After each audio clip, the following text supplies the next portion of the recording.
안녕하세요. 오늘도 주님께서 우리에게 허락하신 참 좋은 날입니다. 우리 소원은 주님과 동행하는 겁니다. 아무 일을 만나든 감사와 찬양이 계속되는 한 날 되기를 축복합니다. 기도하겠습니다. 사랑과 은혜가 많으신 아버지 하나님, 언제나 우리 아버지 되어 주시니 감사합니다. 인도하여 주시니 감사합니다. 부족함을 채워주시니 감사합니다. 오늘도 우리의 믿음 없는 것을 도와주시옵소서. 보이지 않는 곳에서 하나님을 볼 수 있는 눈도 허락하여 주시옵소서. 하나님, 그래서 우리가 주님을 의지하게 하시고 의지할 때마다 힘을 얻는 한 날 되게 하여 주시옵소서. 오히려 우리가 주위를 돌아보고 은혜를 나눌 수 있는 한 날 될 수 있도록 함께하여 주시옵소서. 감사드리오니 우리 예수 그리스도 이름으로 기도드립니다. 아멘. 오늘 우리가 함께 읽으실 성경은 에베소서 5장 22절에서 33절까지의 말씀입니다. 그 중에 24절과 25절 말씀을 받들어 있습니다. 그러므로 교회가 그리스도에게 하듯 아내들도 범사에 자기 남편에게 복종할지니라. 남편들아, 아내 사랑하기를 그리스도께서 교회를 사랑하시고 그 교회를 위하여 자신을 주심같이 하라. 아멘. 오늘 함께 읽으신 말씀을 중심으로 반성합시다. 남편과 아내 라고 제목을 정하고 은혜 나누기를 원합니다. 에베소서 5장 22절에서 33절까지는 아내들이여, 남편들이여 이렇게 말씀을 전하고 있습니다.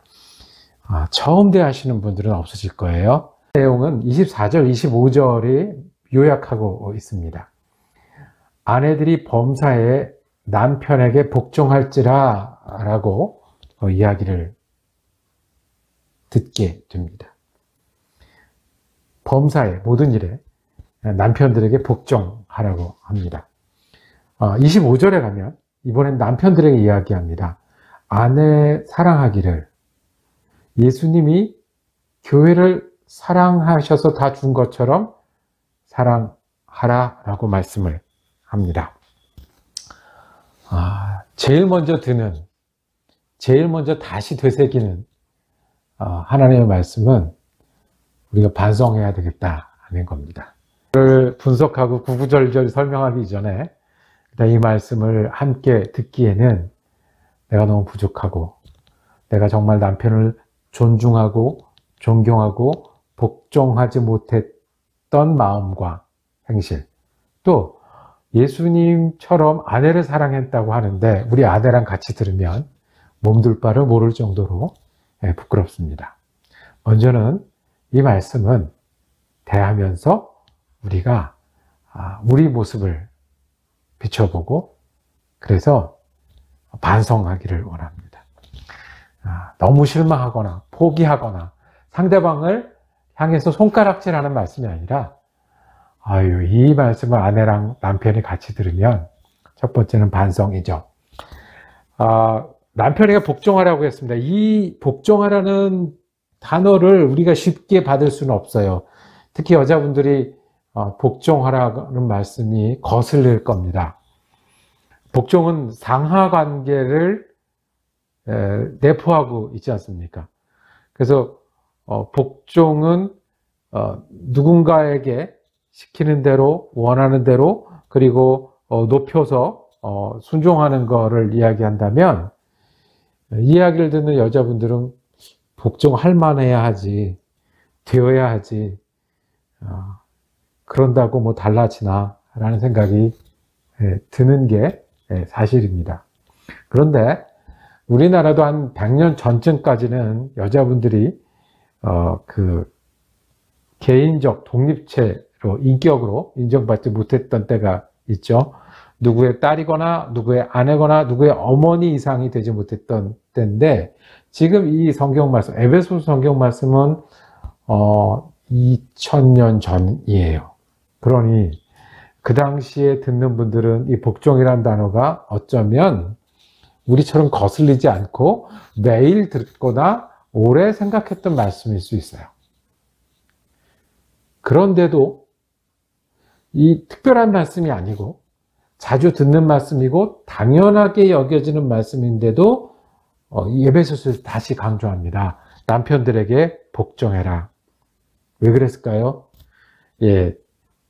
복종해도 기쁜 마음으로 되지 않는 거죠.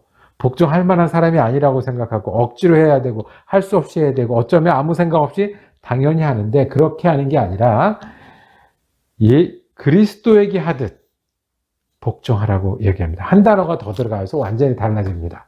해야 되고 남편이 더 높고 또는 남자가 더 우수해서 하는 게 맞다라고 말하는 세상에서조차 복종 그 앞에 어떤 단어가 들어가냐면 그리스도께 하듯. 그러니까 남편과 아내 사이에 누가 계신 거예요? 예수님이 계신 거예요. 반대로 남편들에게도 마찬가지예요. 남편이 아내를 사랑하라고 얘기해요. 당연한 얘기를 하시네요. 그런데 남편이 아내를 사랑하는 일이 너무 쉽게 우리는 사랑스러워야 사랑하지. 이 정도면 사랑하지. 그리고 이런 거지. 이렇게 사랑하고 넘어가는 거지라고. 나 정도면 됐지라고. 너무나 오랫동안 남편들이 이해하거나 말하거나 행하며 살았다고요. 2000년 전에 더 했을 거고요. 그런데 거기 한 단어가 더 들어갔어요. 어떻게 해요? 그리스도가 교회를 사랑하듯. 그리스도가 교회를 어떻게 사랑하셨어요? 사랑받지 못할 것 같은 사람도 사랑하시고요. 먼저 사랑해 주시고요. 먼저 주셨고요. 다 주셨고요. 십자가도 주셨고요. 부활의 소망도 주셨어요. 그러니까 남편과 아내 사이에 또 누가 계신 거예요? 그리스도가 있는 거예요. 예수 믿는 사람들이 남편과 아내를 생각할 때 그 사이에 누가 계신 것을 기억하고 그대로 믿고 살아야 되냐면 그리스도가 계신 거예요. 그래서 그리스도를 섬기는 그 마음을 나눠서 어떻게 해요? 남편을 존중하는 거예요. 반대로 남편도 예수님을 따라서 예수님이 우리에게 은혜 주셨던 것처럼 사랑하셨던 것처럼 예수님이 자기 목숨을 대속물로 주셨던 것처럼 아내를 그렇게 사랑하라는 거예요. 두 번째 우리가 기억할 것. 우리 사이에는 남편과 아내 사이에는 그리스도가 계십니다. 내가 그들 중에 있겠다고 말씀하셨어요. 두세 사람이 내 이름으로 모인 곳에. 천국이 너희 가운데 있다고 그랬는데 남편과 아내 사이에 예수님이 계신 거예요. 그러면 우리가 어떻게 함부로 아내를 대할 수 있고 어떻게 함부로 남편을 대할 수 있겠어요? 우리 가운데 예수님이 계신데 우리가 서로를 대할 때도 예수님 때문에 존중하고 사랑하는 거고요. 예수님과 함께 일하고 살아가는 거고요. 동고동락. 슬픈 일도 어려운 일도 예수님과 함께 두 사람이 어려운 거고 두 사람이 감사하는 거고요. 서로 기뻐하는 게 예수님 때문에 기뻐하는 거예요. 가끔 다투고 의견이 안 맞죠. 근데 예수 잘 믿자고 하는 거죠. 우리가 예수를 믿는데 그렇게 하면 안 되잖아. 우리가 예수를 이렇게 더 잘 믿을 수 있는데 우리가 그렇지 못하잖아 가지고 서로를 격려하고 오히려 잘하자고 할 수 있다면 이것이 그리스도를 섬기듯 남편을 섬기는 것이고 그리스도가 자기를 다 내주어 사랑하듯 아내를 사랑하는 것 아니겠습니까? 두 번째는 아내와 남편 사이에 누가 계시다고요? 그리스도가 있는 거예요. 지금 이 이야기요. 아내들이 남편에게 어떻게 하고 남편이 아내에게 어떻게 하는 것은 성경에서 말하지 않아도 그 당시에 많이 하던 얘기일 거예요. 교회에서 어쩌면 많이 했던 얘기일 거예요. 왜냐하면 그 당시에 그 사도 바울이 있고 그 사도들이 가르치던 교회는 가정에서 모였다고요. 남편, 아내, 할아버지, 할머니, 종, 주인 다 함께 모이면서 남편은 어떻게 하고 아내는 어떻게 해야 되는 얘기를 반복하고 반복하는데 오늘 또 얘기하신 거예요.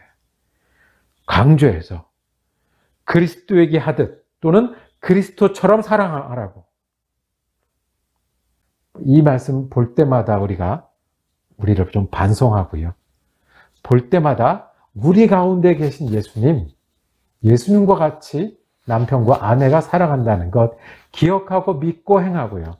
또 하나 더 오늘도 그리스도께 행하듯 또 그리스도가 하셨듯 남편과 아내를 사랑하고 같이 가는 게 어떤 건지 오늘도 배워가고 서로의 마음을 배워가고 내가 어떻게 해야 되는지를 배워갈 수 있는 저 여러분이 되기를 원합니다. 그러라고 반복해서 말씀하시고 반복해서 오늘도 듣게 하셨습니다. 기도하겠습니다. 주님, 우리가 알면서도 잘 안 되는 부분, 남편과 아내 사이, 아내와 남편 사이입니다. 우리가 예수를 대하듯 남편을 대하고 예수가 하셨듯 아내를 사랑하는 부부가 되게 하여 주옵소서. 우리 가운데 계신 예수님 때문에 서로를 더 알아가고 예수님과 함께 우리 가정이 살아가는 것들을 배워가는 그리스도인 되게 하여 주시옵소서.